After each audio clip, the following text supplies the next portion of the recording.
Hello, I'm Lance, and we are Blue Collar Bobbers. And I'm kind of a dumb guy because I'm 73 years old. I should be retired, playing golf, traveling, but instead here we are doing another bike. I love it. I'd rather do this than go on a European vacation. That's how crazy I am, and I love designing brackets, which is even more sick.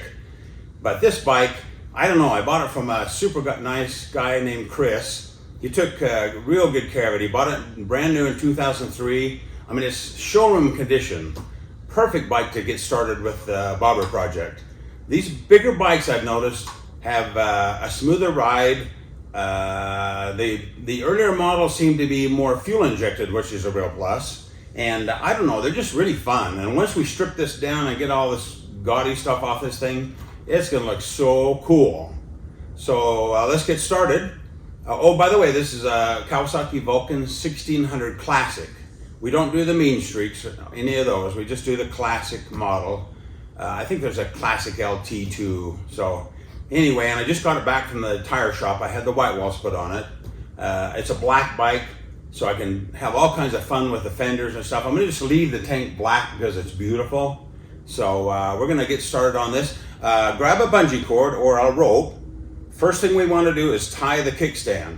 That's really important, especially on these bigger bikes, because if this thing was to roll forward off the kickstand, it would fall and it could either hurt you or damage the bike. So we don't want that. So number one, grab a bungee cord or a rope. Oh, and you'll notice that little chair, a little roll around chair is really nice, especially when you're 73 years old and you should be retired.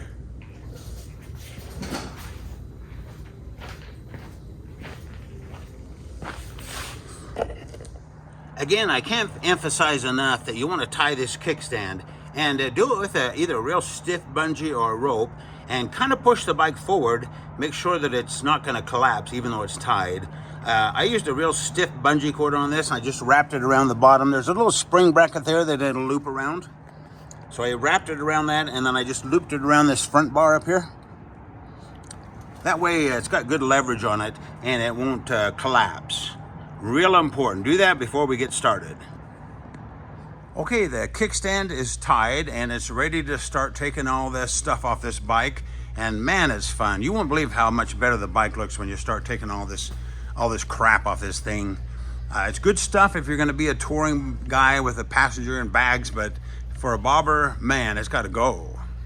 Okay, I'm not going to spend a lot of time on the windshield and seat. I'll just show you basically how the windshield comes off from this one. I don't know if yours will be the same or not, but there's just a screw here and here. And take those screws off and be sure and put the screws back in once you lift that windshield off. And then the seat, oh, okay, we'll do the CC bar first. It's real easy on this bike too. Just remove these two screws on each side and it lifts right off.